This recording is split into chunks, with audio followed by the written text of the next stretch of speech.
बेटे राघव की शादी की बात जगह जगह चल रही थी, लेकिन किशोरी लाल जी को कोई लड़की पसंद ही नहीं आती थी। और उसकी एक ही वजह थी, किशोरी लाल जी का लालची होना। उनको लड़की वालों से मोटा दहेज चाहिए था और इसी चक्कर में एक दिन वो एक बहुत पैसे वाले के घर अपने बेटे का रिश्ता लेकर पहुंचे। उस आदमी का नाम था ओम प्रकाश। देखिए किशोरी लाल जी, मेरी एक ही बेटी है और मेरी सारी संपत्ति जायदाद सब कुछ मेरी बेटी नैना का ही है। पापा, नाम से लगता है बहुत खूबसूरत होगी। कितना अच्छा नाम है ना, नैना। ओ, वैसे बात तो सही है आपकी। अब इतना पैसा है, जमीन जायदाद है, इकलौती बेटी, आप भी क्या करेंगे? सब कुछ उसे ही देंगे ना। बिल्कुल ठीक पहचाना आपने। बस बेटी की शादी और सारी जायदाद उसके नाम। पापा, बिना देखे हाँ कर दीजिए ना। इतना अच्छा रिश्ता फिर कहाँ मिलेगा? माला माल हो जाएंगे हम। मैं अपनी बेटी को बुलाता हूँ।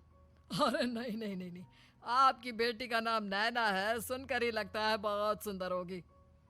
रहने दीजिए अंकल, मैं तो आपकी बेटी के नाम से ही इतना खुश हो गया हूँ कि उसे बिना देखे शादी करने को तैयार हूँ।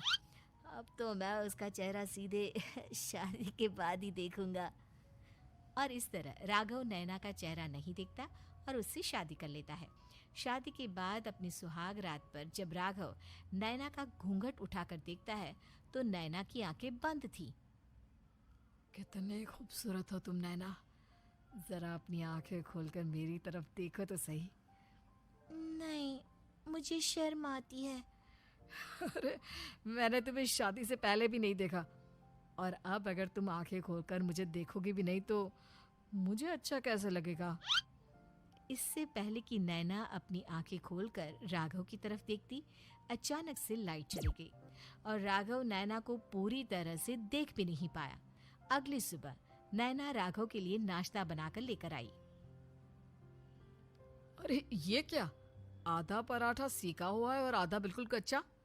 ये तुमने क्या किया नैना? बहू, तुमने क्या आधा पराठा तवे से नीचे लटका कर रखा था, जो आधा सिका है और आधा कच्चा? मुझे जितना दिखेगा उतना ही तो सीखूंगी ना पापा जी। जहाँ जहाँ मुझे नजर आ रहा था वहाँ मैंने सीख लिया, जहाँ जहाँ नहीं दिखा वहाँ कच्चा रह गया होगा। इसका क्या मतलब है? ये कैसा मजाक कर रही है तुम? अरे बहू, तुमने इतना लंबा घूंघट क्यों लगाया हुआ है? देखो, हमारे घर में बहुओं को बेटी की तरह रखा जाता है, और फिर तुम तो इतना सारा माल लेकर आई हो। देखो, ये घूंघट डालकर रखने की कोई जरूरत नहीं है। हाँ नैना, पापा जी ठीक कह रहे हैं, तुम तो आराम से रहो, अपना ही घर समझो। नैना अचानक से अपना घूंघट उठा लेती है। अरे ये क्या पापा, नैना की तो एक आंख फूटी हुई है। नाम से नैना, लेकिन ये तो कानी बहू निकली। मेरे साथ धोखा हुआ है, धोखा। बिना दिखाए अपनी कहानी लड़की मेरे संग ब्याह दी। मुझे कहानी भी नहीं चाहिए। मुझे अभी ओम प्रकाश जी से बात करनी पड़ेगी। आखिर उन्होंने मेरे साथ ऐसा किया क्यों? अरे, आप लोगों ने ही तो पापा से कहा था कि आप लोग शादी से पहले मुझे देखना नहीं चाहते। अब मेरे पापा पर क्यों इल्जाम लगा रहे हैं?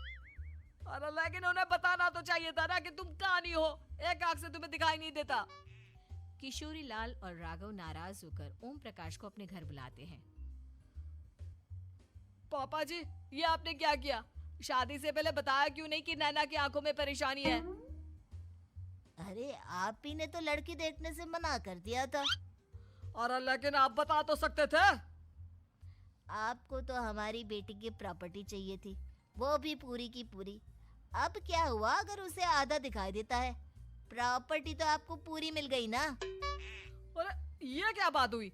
मेरी शादी प्रॉपर्टी से नहीं, आपकी बेटी से हुई है।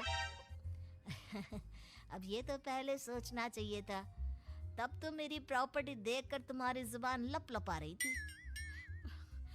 लेकिन मैं कानी लड़की को अपनी बीवी बनाकर नहीं रख सकता। पापा, कुछ करिए ना आप। हाँ, करता हूँ। देखिए ओम प्रकाश जी, आप हमारे साथ ऐसा नहीं कर सकते। और तुम देखो, अगर तुमने मेरी बेटी से शादी तोड़ी ना तो जो भी प्रॉपर्टी मैंने तुम्हें दी है वो तो पूरी की पूरी वापस ले ही लूंगा और आधी प्रॉपर्टी तुम्हारी भी लूंगा। अरे मेरी आधी प्रॉपर्टी भला क्यों लेंगे आप? इसलिए क्योंकि मेरी बेटी को आधा नजर आता है और उसकी नजर अभी तक तुम्हारी आधी जायदाद पर ही पड़ी है। अब तुम उसे घर से निकालोगे तो कुछ तो लेकर जाएगी ना। और अगर हम आपकी बेटी को अपने घर की बहू बनाकर रखे तो?